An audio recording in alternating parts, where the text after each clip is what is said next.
Thrissur Kunnamkulam ചൂണ്ടലിൽ census എടുക്കാനെന്ന വ്യാജേനയെത്തി വയോധികയുടെ മാല കവർന്നു. ചൂണ്ടൽ സ്വദേശിനി തങ്കമണിയുടെ മാലയാണ് കവർന്നത്.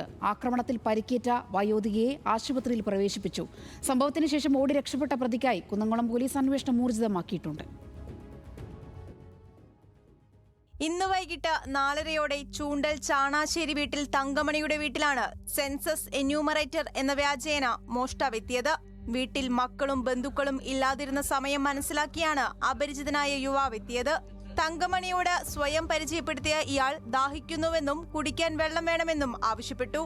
വെള്ളമെടുക്കാനായി തങ്കമണി അകത്തേക്ക് പോയ സമയത്ത് പിന്നാലെ എത്തിയ ഇയാൾ വയോധികയെ ആക്രമിക്കുകയായിരുന്നു. തങ്കമണിയുടെ തല ചുവരിലിടിപ്പിച്ച് കൊലപ്പെടുത്താൻ ശ്രമിച്ച പ്രതി ഇവരുടെ മാല കവരാൻ നീക്കം നടത്തി. എന്നാൽ വയോധിക ശക്തിയായി പ്രതിരോധിച്ചതോടെ പൊട്ടിയ മാലയുമായി പ്രതി ഓടി രക്ഷപ്പെടുകയായിരുന്നു. തങ്കമണിയുടെ നിലവിളി കേട്ട് ഉടൻ തന്നെ അയൽവാസികൾ ഓടിയെത്തി.